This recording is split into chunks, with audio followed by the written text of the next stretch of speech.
Hello, thanks for joining me. I am Marina Orms, the founder of Astrology Heals at astrologyheals.com. I'm also the author of two books, Astrology Heals, The Orms Method of Transformational Astrology, and Cycles of Healing, Personal Transformation in Relationship to a Living Cosmos. And I am all about using the tool of astrology to help us understand the bigger picture of what's going on in the world. So why is it happening? What is it inviting us to do? How is it part of our bigger picture of healing and evolution? So we are, of course, in times of change.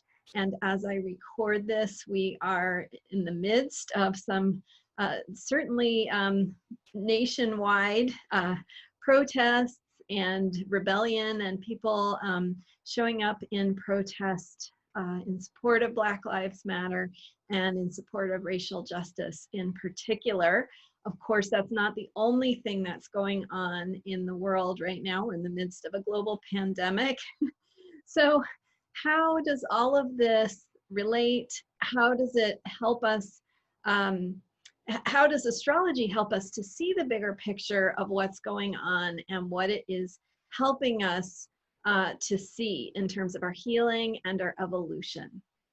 And that's the beautiful thing, is that the tool of astrology that helps us see the bigger picture. So we can tell, we don't need astrology to know that that emotions are high right now. We can tell that just by being human and somewhat engaged in the world.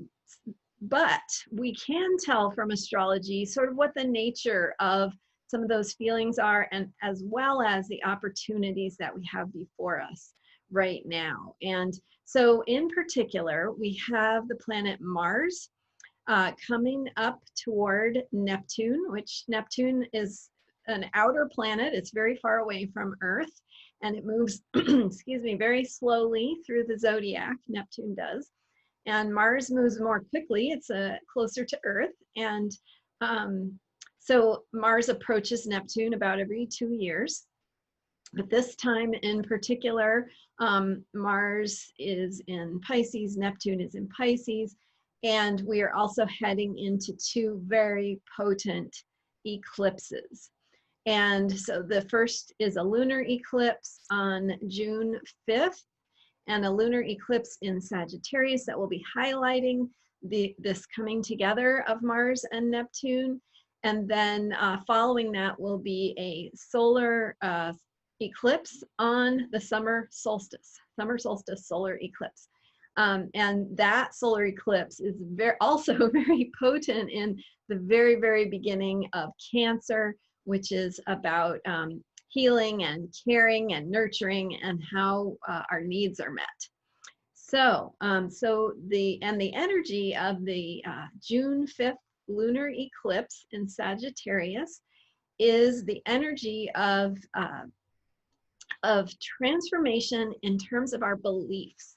So we can see not only do we have this heightening of feelings, sort of a building to the boiling point of some themes that have been present for a very long time.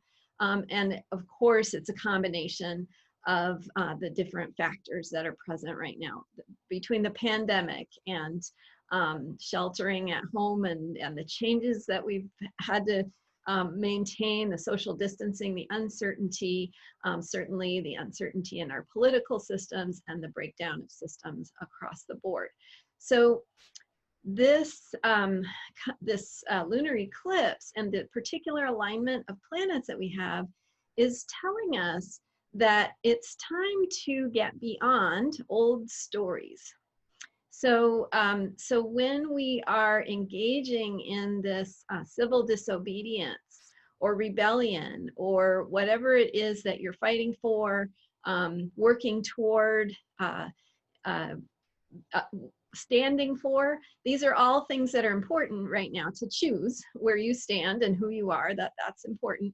But as we work toward those things, let's keep in mind that we are moving into a new story for humanity. And that story hasn't formed yet. We're in the breakdown phase. We're in the phase of the destruction before the rebirth. And so things feel uncertain. They feel like they're falling apart because they are. We are getting ready for a new rebirth. What that will look like, I can't tell you right now. There's lots we could talk about. But what I want to focus on right now is that during this time that we need to think outside the box. We need to think about things not just as, oh, you know, I can't believe racism is still here after hundreds of years. You know, why are we still fighting the same battle? It's been fought over and over and over again, and we're tired and we're exhausted, and it just feels like we're having the same battle, fighting for the same things and not making progress. So compare this with, you know, most of us have had some sort of romantic relationship or relationship with a partner of some sort. And you might have noticed that in a relationship, sometimes you repeat some of the same arguments and you repeat the same conflict or issues. So the whole point is that when you keep bonking your heads against the same issues, you don't get anywhere. You just repeat the same thing, the same pattern. And it's the same thing with our ways that we're engaging with society. And so we need to think outside the box. We need to shift who we're being when we show up for these arguments, for this battle. We need to imagine, really imagine the unity that we're trying to create. So we need to put ourselves in other people's shoes. We need to imagine a story of all of us getting along. We need to imagine a common ground. We need to imagine creating systems that are fair and just, systems that hold a framework of equal opportunity, of kindness, of compassion, of fairness, and really stepping into what human beings are capable of, which is a very high level of innovation. And that's where we're heading. We're heading toward a more innovative phase. But right now, we have to experience the breakdown of our systems that we have relied on for so long, because we're entering a new era when things really are different. And we have to imagine ourselves growing and adapting with what is emerging and changing. And so let yourself imagine a new future. If you can notice where you might have thoughts or beliefs that you know, that hold you back, that keep you down. You know, if the thought that you know, oh, I'm not gonna achieve anything here anyway, or they never listen, or nothing ever changes, or if you have a belief system that you can't find common ground, that so-and-so is your enemy and there's no possibility of reconciliation. So what I'm saying is that when you have those kinds of thoughts and beliefs, they prevent you from opening to new possibility, to a possibility of finding common ground, to a possibility of finding solutions that do work, that do take us to a new place, to the outcomes that Martin Luther King imagined, and that all of us have imagined or can imagine if we take the time to, and take a step back and take a bigger view.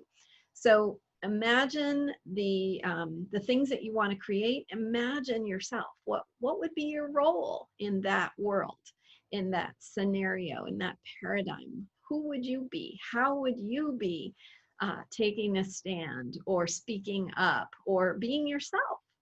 And it might be common everyday things, as simple as you wouldn't be afraid to speak up if somebody's making a racist comment or joke. It might be that you would feel more comfortable being yourself in certain situations. It might be that you would feel supported in taking actions that that move the needle, that push things into a new direction of greater kindness and compassion. And so again, you know, it's not about some airy-fairy la la land. It's about things that real human beings can really do in the real world.